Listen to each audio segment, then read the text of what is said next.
Hello friends, स्वागत है आप लोग का एनसीईआरटी जोन में। रेस्पायरेटरी सिस्टम डिस्कस करेंगे आज लास्ट चैप्टर है लूसेंट का, जो हम बायोलॉजी डिस्कस करें। और एक और चीज़, मैं बहुत एक्स्ट्रा इन्फॉर्मेशन देने का कोशिश करता हूँ कि एक भी पिक्चर नहीं है लूसेंट में, ये तो आपको ही पता है।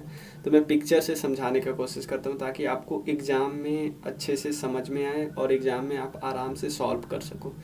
तो रेस्पायरेटरी सिस्टम आज डिस्कस करेंगे, इसके बाद हमारा बायोलॉजी पूरा कंप्लीट हो जाएगा। जो एक एक दो दो वीडियो बचा हुआ है जिस जिस सब्जेक्ट में, उसको हम कंप्लीट करेंगे। इकोनॉमिक्स में एक दो लेक्चर बचा हुआ है, एक दो फिजिक्स में बचा हुआ है, एक दो ज्योग्राफी में बचा हुआ है, बाकी तो सारा कंप्लीट है। तो उसको हम कंप्लीट कर लेंगे। और एक इसका बचा हुआ है, कंप्यूटर बचा हुआ है। कंप्यूटर का तो इसमें कुछ वीडियो होगा एनसीईआरटी जोन पे, तो आप देख सकते हो।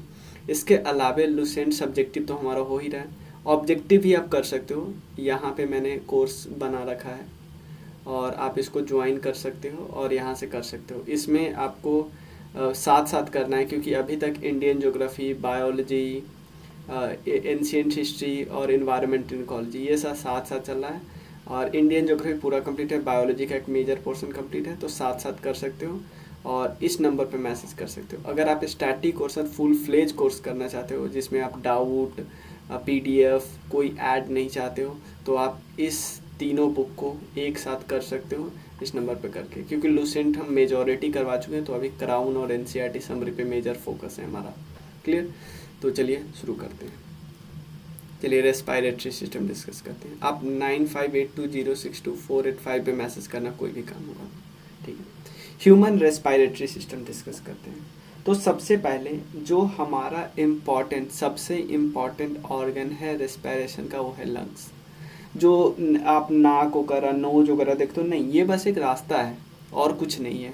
जो मेन रेस्पिरेशन का ऑर्गन है वो है लंग्स, जहाँ पे एक्सचेंज होता है गैस का। यहाँ से जो हम ऑक्सीजन इनहेल करते हैं, मतलब इनहेल तो सब कुछ करते हैं, लेकिन ऑक्सीजन का ट्रांसपोर्टेशन, यहाँ से ऑक्सीजन बाकी ऑर्गन में जाता है और कार्बन डाइऑक्साइड फिर यहाँ पे आके फिर लौटता है। ठीक है, तो जो जो ऑर्गन रेस्पायरेशन सिस्टम है, रेस्पायरेटरी सिस्टम में जो जो ऑर्गन काम का है, उसमें कौन कौन है, जैसे नेजल पैसेज या नेजल कैविटी बोलते हैं, उसके बाद फायरनेक्स बोलते हैं, लायरनेक्स बोलते हैं, ट्रैकिया, ब्रोंची, लंग, एल्वेल्यू और हार्ट। ये सब थोड़ा सा आपको ध्यान रखना है। क्लियर? चलिए एक एक करके हम डिस्कस करते हैं। पहले हम डिस्कस करते हैं नेजल पैसेज। ठीक है, नेजल पैसेज आपको बात करते हैं। नेजल पैसेज यहाँ पे मैं आपको पिक्चर दिखाता हूँ, यहीं पे हम डिस्कस करते हैं।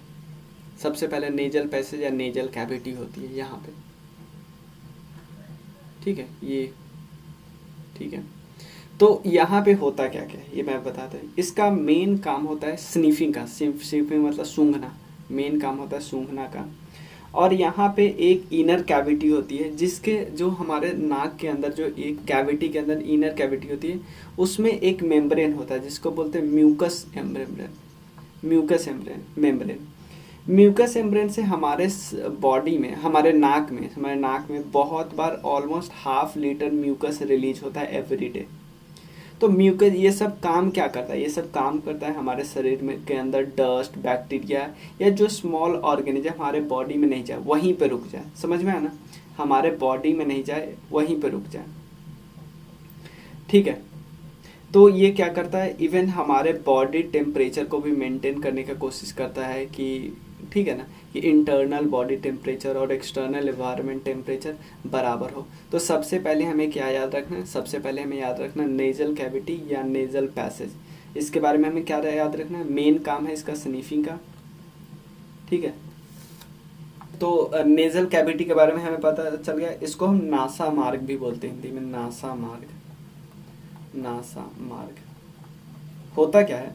तो सबसे पहले इसके ये मेन काम इसका सूंघने से संबंधित है, हमने स्नीफिंग से संबंधित है। इसके अंदर, इस कैविटी के अंदर एक मेम्ब्रेन होता है। इस मेम्ब्रेन से म्यूकस रिलीज होता है, और म्यूकस रिलीज होता है जो आप नाक से ऐसे करते हो निकल नहीं जाता, वो म्यूकस रिलीज होता है। मतलब जो नाक के जस्ट हम डालते जो थोड़ा बहुत बाल होता है, उसके बाद की बात मैं कर रहा हूँ, उसके अंदर। ठीक है ना? उसके मतलब उसको कैविटी बोलते हैं, नेजल कैविटी। ठीक है, और उससे म्यूकस रिलीज होता है। तो अब होता क्या है, वो म्यूकस हमें हमारे बॉडी में जो धूल कण वगैरह जाने से रोकता है। उसके बाद शरीर में जो बॉडी से जो बाहर टेम्परेचर है, चाहे ठंडा जाए गर्म जाए, तो वो क्या करता है उसी हिसाब से बैलेंस बना देता है कि जिस हमारे जैसे बिल्कुल ठंडा गया तो वो शरीर के, क्योंकि आपको पता है शरीर के अंदर टेम्परेचर मेंटेन है, तो वो शरीर के टेम्परेचर को वहाँ पे हवा के टेम्परेचर को बढ़ा देता है ताकि आराम से शरीर में, ऐसा तो नहीं हम पी लेते तो हम सांस ले लेते अंदर ठंडा लगने लगता, नहीं ऐसा नहीं होता। ठीक है, नेजल कैविटी के बारे में हमें पता चल गया। सेकेंड है फिरनेक्स, क्लियर, फायरनेक्स बोलते हैं या फिरनेक्स बोलते हैं। इसमें क्या होता है, इस ऑर्गन से, ठीक है, इस जो ये और है फायरनेक्स, इस ऑर्गन से दोनों काम होता है। एक जो यहाँ पे रेस्पिरेशन का काम, मतलब सिंपल समझना, एक ही नली है जहाँ से हवा भी जा रहा है और खाना भी जा रहा है। एक ही नली है जहाँ से हवा भी जा रहा है और खाना भी जा रहा है। कोई दिक्कत है? क्लियर। तो अब क्वेश्चन उठता है कि भाई दोनों जगह तो मुश्किल नहीं हो जाएगी कि सांस फिर ले पाएंगे, हम खाना खा पाएंगे। तो यहाँ पे एक गेट टाइप का होता है जिसको एक हम नाम देते हैं, नाम है एपिग्लोटिक्स, सिंपल एपिग्लोटिस बोलते हैं। ये सिंपल एक दरवाज़ा रहता है, क्लियर। वो ऑब्वियसली ब्रेन से कंट्रोल होता है। जब हवा आता है तो ये सिंपल समझो एक गेट होता है, जब हवा आता है तो ये वाला गेट खुल जाता है, और जब खाना खाते हैं तो ये वाला बंद हो जाता है, ये वाला खुल जाता है। समझ में आया ना? मतलब एक ही गेट है, हवा आता है तो इसके लिए खोल देता है, खाना आता है तो इसके लिए खोल देता है, क्लियर। तो इसको बोलते हैं एपिग्लोटिस, फायरनेक्स। तो इसके बारे में और क्या याद रखना है फायरनेक्स के बारे में, ये बिल्कुल नेजल कैविटी के पीछे होता है और कॉमन पैसेज होता है रेस्पिरेटरी और डाइजेस्टिव सिस्टम दोनों के लिए, एपिग्लोटिस होता है, ठीक है। उसके बाद आप नेक्स्ट हम चलते हैं यहाँ पे लारिंक्स, लैरिनेक्स, क्लियर। तो हम ये देखिए नेजल कैविटी, फेरिनेक्स, लैरिनेक्स, फेरिनेक्स, लैरिनेक्स। आप थोड़ा प्रोनाउंसिएशन देख सकते हो। ये एक्चुअली जैसे ही लैरिनेक्स खत्म होता है उसके बाद स्टार्ट होता है, ये तो हमें पता ही है। जैसे लैरिनेक्स खत्म होगा, जैसे फेरिनेक्स खत्म होगा उसके बाद लैरिनेक्स स्टार्ट होता है, तो हमें पता ही है। अब देखो क्या क्या इसमें है। ये मतलब ये बिल्कुल आप जो फेरिनेक्स खत्म होता है उसके बाद लैरिनेक्स स्टार्ट होता है, और इसके जो ओपनिंग होते हैं, ओपनिंग उसको हम ग्लोटिस बोलते हैं। इसके जो ओपनिंग होते हैं उसको ग्लोटिस बोलते हैं। और सिंपल समझो, एग्जाम्पल यहाँ पे देखते हो, हाँ, जैसे फेरिनेक्स के बाद लैरिनेक्स आया, इसके जो ओपनिंग होती है जैसे इसको उसको ग्लोटिस बोलते हैं। ग्लोटिस के ऊपर एक कवरिंग होती है, ग्लोटिस के ऊपर कैवरिंग होती है जिसको एपीग्लोटिस बोलते हैं। सिंपल है, ग्लोटिस है उसके ऊपर एक फ्लैप लाइक स्ट्रक्चर है जो कवर करता है, उसको हम एपीग्लोटिस बोलते हैं, ठीक है ना। और ये क्या करता है, ये फूड को मतलब कि प्रिवेंट करता है, किसके समय, स्वेलिंग के समय, निगलने के समय फूड को प्रिवेंट करता है। वोकल कॉर्ड आपसे पूछा जा सकता है, वोकल कॉर्ड कहाँ है, तो वोकल कॉर्ड भी यहीं पे होता है। वोकल कॉर्ड भी लैरिनेक्स के पास ही होता है, यहीं से आवाज़ निकलता है वोकल कॉर्ड। प्लीज़ याद रखिए, ये आपसे पूछा जा सकता है, वोकल कॉर्ड यहीं पे होता है, ठीक है, यहीं से साउंड प्रोड्यूस होती है। नेक्स्ट है ट्रैकिया, क्लियर। ट्रैकिया क्या होता है, ये लैरिनेक्स के बेस पे है, ये तो हमें पता है लैरिनेक्स के बेस पे है, और एक ट्यूब एराइज होता है लैरिनेक्स के बेस से, और ये नेक से ये कहाँ पे पहुँच जाता है, ट्रैकिया इसको बोलते हैं, और ये यहाँ तक पहुँच जाता है, थोरेक्स कैविटी के पास तक पहुँच जाता है, ये यहाँ ऐसे, ठीक है, ट्रैकिया इसको बोलते हैं। इसमें आपको सी शेप रिंग मिलेगी, कार्टिलेजिनस रिंग यहाँ मिलेगी, इसको रिंग बोलते हैं, ठीक है। और इंटरनली अगर जो हम बात करें ट्रैकिया की, इंटरनली एक म्यूकस सिक्रीट होता है, क्लियर। एक म्यूकस सिक्रीट होता है इसके अंदर, ट्रैकिया के अंदर, क्लियर। और म्यूकस सिक्रीट होता है उस पर्टिकुलर अंग को बोलते हैं एपिथेलियम, ठीक है। उसके बाद देखिए, तो हमने 3 अंग को देख लिया, नेजल 4 को, फेरिनेक्स, लैरिनेक्स, ट्रैकिया। अब स्टार्ट होता है ब्रोंकी। यहाँ पे आप देखिए, एक चीज आपको दिखाता हूँ, देखो जब यहाँ पे ट्रैकिया थोरासिक कैविटी के पास जाती है तो 2 पार्ट में डिवाइड हो जाता है, इसको हम बोलते हैं ब्रोंकी, ब्रोंची, क्लियर, ब्रोंची। तो ये ब्रोंची, फिर आगे ब्रोंची बहुत सारे पार्ट में डिवाइड होगा। यहाँ पे देख लो ना, ये इसको हम क्या बोलते हैं? इसको हम बोलते हैं ब्रोंचियोल्स। क्लियर? इसको हम बोलते हैं ब्रोंचियोल्स। क्लियर? और ब्रोंचियोल्स के आपका देखो, ब्रोंचियोल्स के आपके टॉप पे क्या दिखेगा? ब्रोंचियोल्स के टॉप पे आपको दिखेगा ये सैक लाइक स्ट्रक्चर। जैसे एक है ब्रोंची, इसमें बहुत सारे ब्रोंचियोल्स निकला, ये इसके मुंह पे आपको ऐसा दिखेगा। इसको हम क्या बोलते हैं? इसको हम बोलते हैं एल्वियोली, ये बोलते हैं एल्वियोली। ठीक है, क्लियर? यही वो साइट है जहाँ पे गैसियस एक्सचेंज होता है, याद रखना, यही वो साइट है जहाँ पे गैसियस एक्सचेंज होता है। एल्वियोली यही वो साइट है जहाँ पे गैसियस एक्सचेंज होता है, कोई दिक्कत नहीं। अब लंग्स की बात कर लेते हैं थोड़ा बहुत। दो लंग्स होता है, कहाँ पे? थोरैसिक। जो आपको पता है, जो रिब्स के अंदर जो स्पेस होता है ना, उस सबको एक कैविटी बोलते हैं, जिसको हम बोलते हैं थोरासिक कैविटी। तो ये थोरासिक कैविटी के अंदर ही लंग्स होता है, ठीक है ना। ये पिंक रेड लुक्स लाइक होता है। ये राइट लंग जो होता है ना, ये अब ये बंदा है तो उसका राइट लंग है। राइट लंग स्लाइटली लार्ज होता है as compared to left lung, ठीक है ना।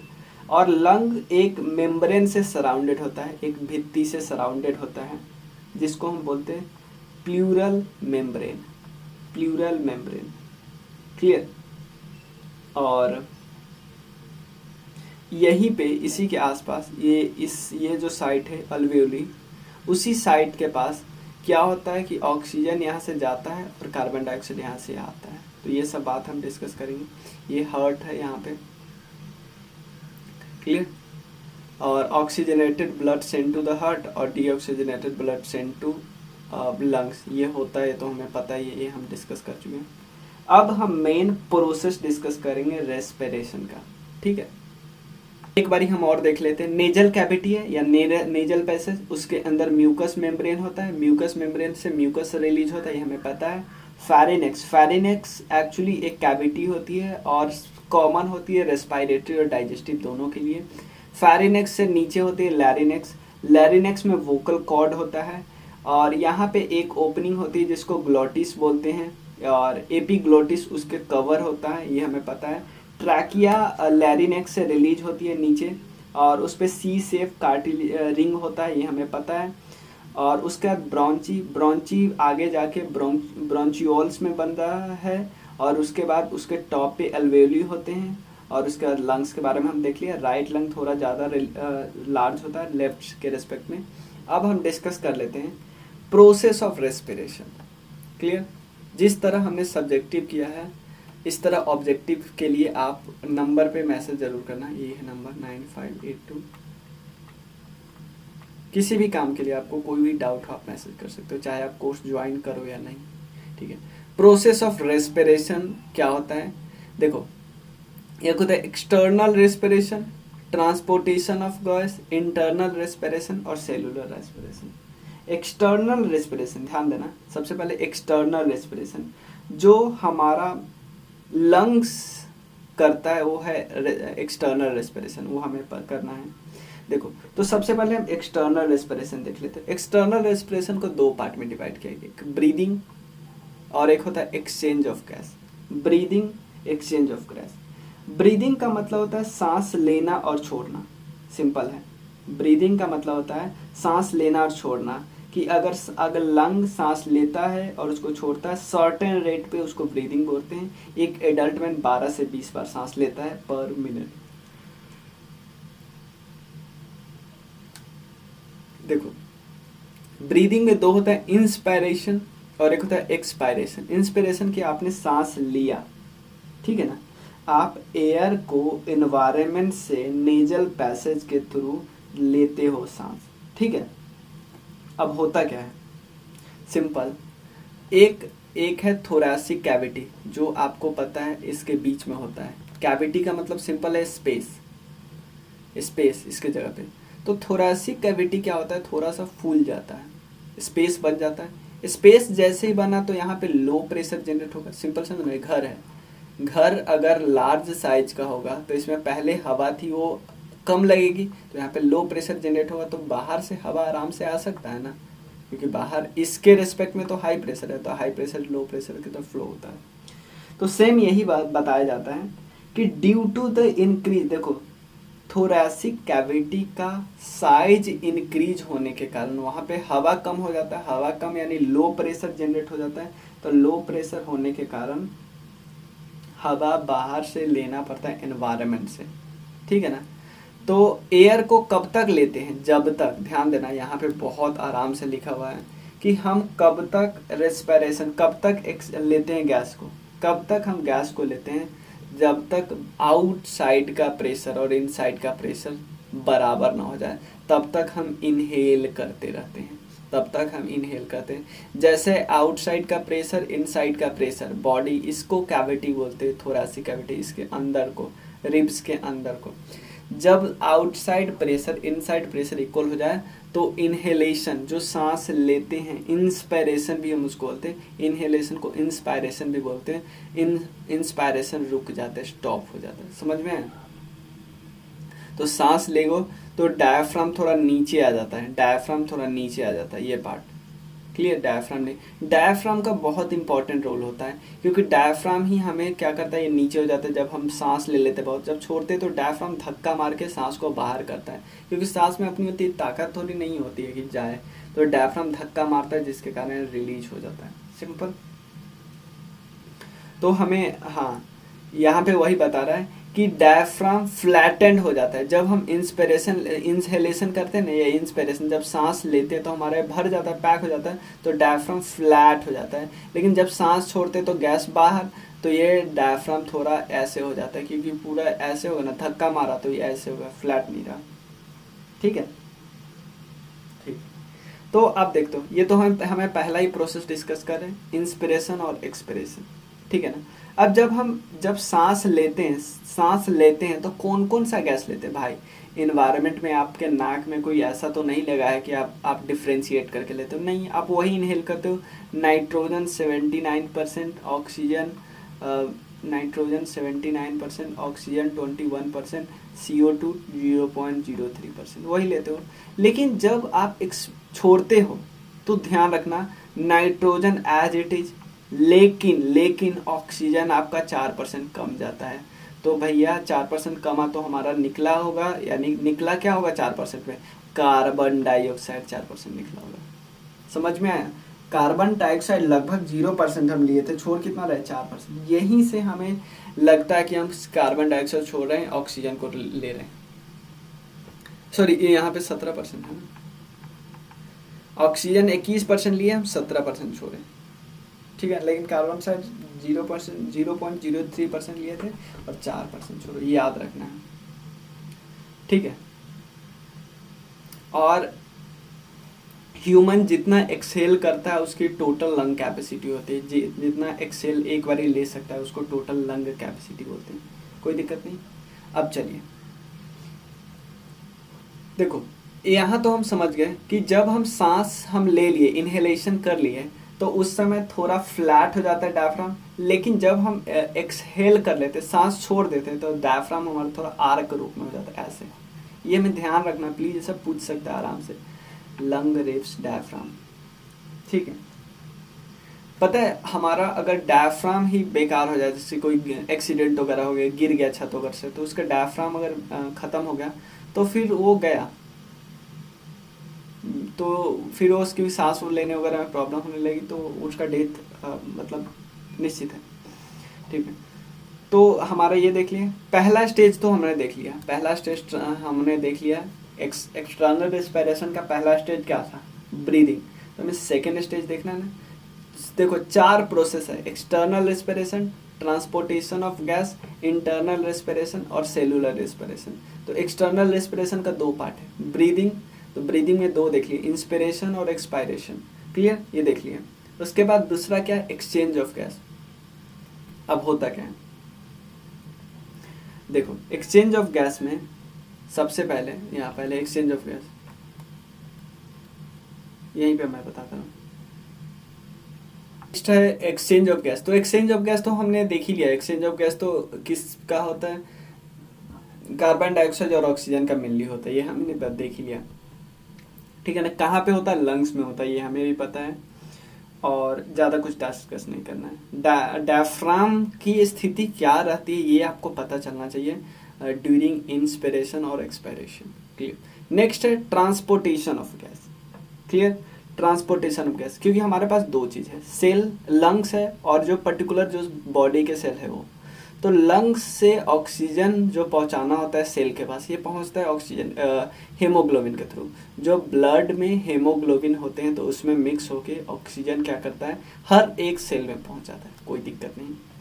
लेकिन सेल को बेचारे को कार्बन डाइऑक्साइड रिलीज करना है, तो सेल डायरेक्टली लंग्स को ब्लड के थ्रू नहीं पहुंचाता है। ध्यान देना, दो तरीके से। एक तो क्या करता है, प्लाज्मा के साथ मिक्स कर देता है, कुछ को प्लाज्मा के साथ मिक्स कर देता है, ठीक है ना। क्या करता है, सिंपल मैं आपको बताता हूँ।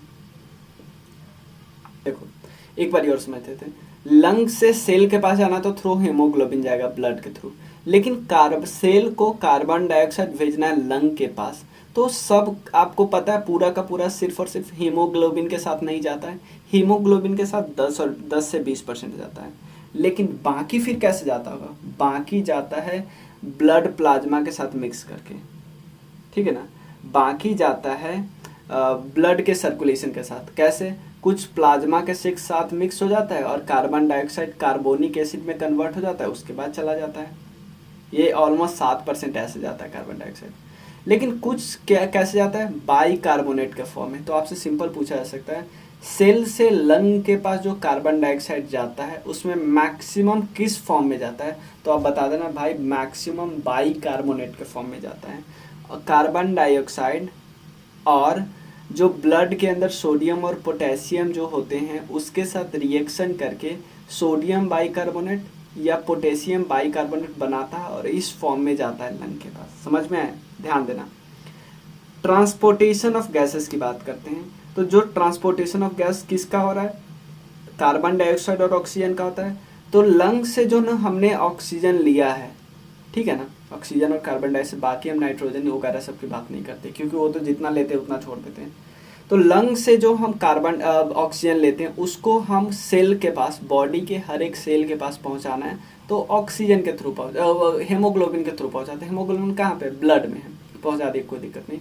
तो यार कार्बन डाइऑक्साइड को जब भेजना है वहां भी तो हेमोग्लोबिन को काम आना ही चाहिए, लेकिन हेमोग्लोबिन वहां पे हाथ खड़ा कर देता है, बोलता है भाई मैं 10 से 20% तक कार्बन डाइऑक्साइड को पहुंचाऊंगा लंग के पास, बाकी के लिए आप कोई और जुगाड़ कर लो। तो बाकी कार्बन डाइऑक्साइड, देखो ये कार्बन डाइऑक्साइड ओरिजिनल फॉर्म में पहुंचता है, बाकी कैसे जाता हूँ मैं बताता हूँ। बाकी कार्बन डाइऑक्साइड लगभग 7% कार्बन डाइऑक्साइड कार्बोनिक एसिड में कन्वर्ट हो जाता है। क्लियर? कैसे, ब्लड प्लाज्मा में मिक्स करके, और इसके बाद जाता है लंग पे। बाकी कार्बन डाइऑक्साइड डायरेक्टली नहीं जा रहा, डायरेक्टली कार्बन डाइऑक्साइड सिर्फ 10 से 20% जाएगा, बाकी प्लाज्मा मिक्स करेगा और 70% कार्बन डाइऑक्साइड मिक्स बन जाता है बाई कार्बोनेट। क्लियर? कैसे, कार्बन डाइऑक्साइड सोडियम और पोटेशियम से रिएक्ट करता है जो ब्लड में होता है, और सोडियम बाइकार्बोनेट और पोटेशियम बाइकार्बोनेट बनता है और फिर जाता है लंग्स के पास। तो समझ में आ गया ना, लंग्स से सेल के पास जाना है तो हेमोग्लोबिन के थ्रू, लेकिन सेल से लंग के पास जाना है तो 3 तरह से, या तो हेमोग्लोबिन में मिक्स करके, ब्लड प्लाज्मा में मिक्स करके कार्बोनिक एसिड बन के, या बाइकार्बोनेट बन के, सोडियम या पोटेशियम बाइकार्बोनेट बन के। समझ में आया ना, कोई दिक्कत नहीं ना, ठीक है।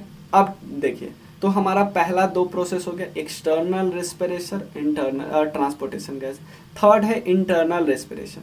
क्लियर? इंटरनल रेस्पिरेशन का मतलब क्या होता है, गैसियस एक्सचेंज जो होता है ब्लड और टिश्यू फ्लूइड के बीच, इसको हम बोलते हैं इंटरनल रेस्पिरेशन, जो बॉडी के अंदर ही।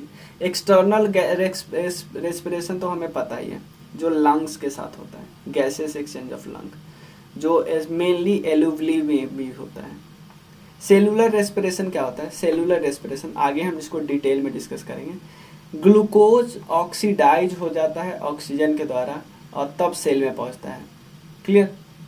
Glucose is oxidised by oxygen rich into the cell. Simple मतलब सेल में पहुंचने के बाद यहाँ पे ग्लूकोज क्या हो जाता है, ऑक्सीडाइज हो जाता है ऑक्सीजन का प्रेजेंस में या ऑक्सीजन के एब्सेंस में, और उसको हम बोलते हैं ऑक्सीडाइज होकर क्या बनाता है, उसको हम डिस्कस करेंगे। तो सेलुलर रेस्पिरेशन के 2 टाइप हैं, ठीक है। एक है एनाएरोबिक रेस्पिरेशन और एक है एरोबिक रेस्पिरेशन। तो सब देखते हैं, सबसे पहले हम देखते हैं एरोबिक रेस्पिरेशन।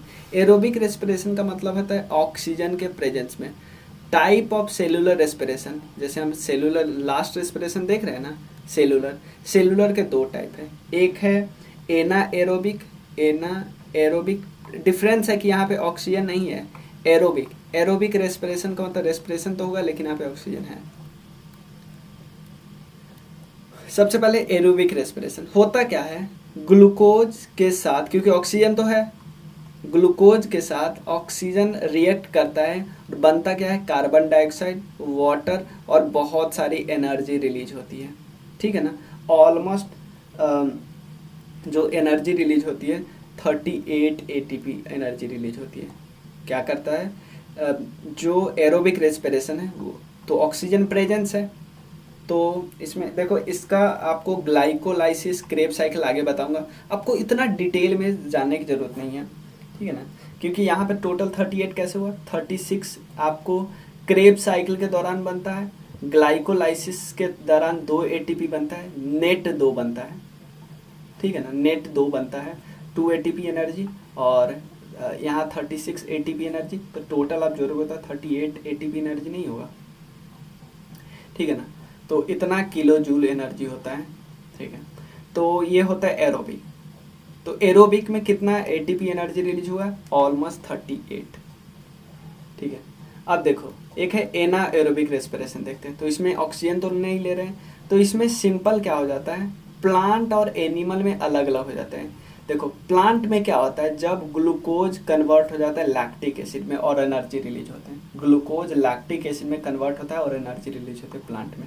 लेकिन एनिमल के केस में क्या होता है, ग्लूकोज इथाइल अल्कोहल में कन्वर्ट हो जाता है और कार्बन डाइऑक्साइड और एनर्जी रिलीज होती है। समझ में आया, ग्लूकोज इथाइल अल्कोहल में कन्वर्ट हो जाता है और कार्बन डाइऑक्साइड और एनर्जी रिलीज होती है, ठीक है ना। ये है एनिमल के केस में, दोनों केस में समझ गए।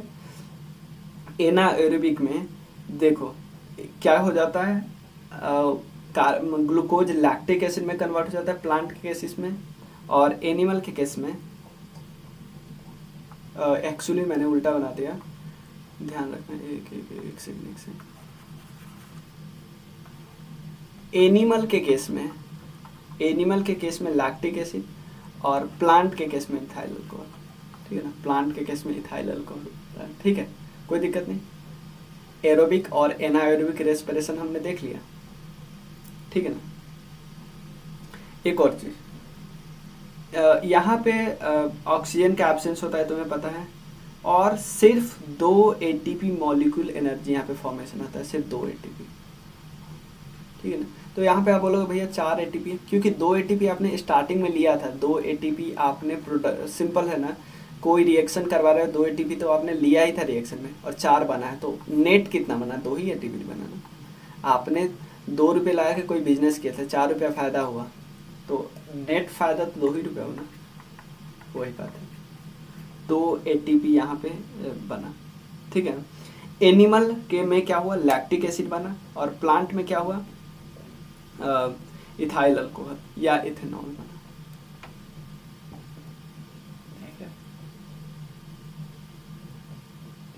अब 2 प्रोसेस है, ये दोनों मैं एक वीडियो में सेपरेट बना दूंगा, ग्लाइकोलाइसिस और क्रेब साइकिल, और प्रोडक्शन ऑफ एनर्जी, ये सब लिखा हुआ है मैंने, आपको दिक्कत नहीं होगा।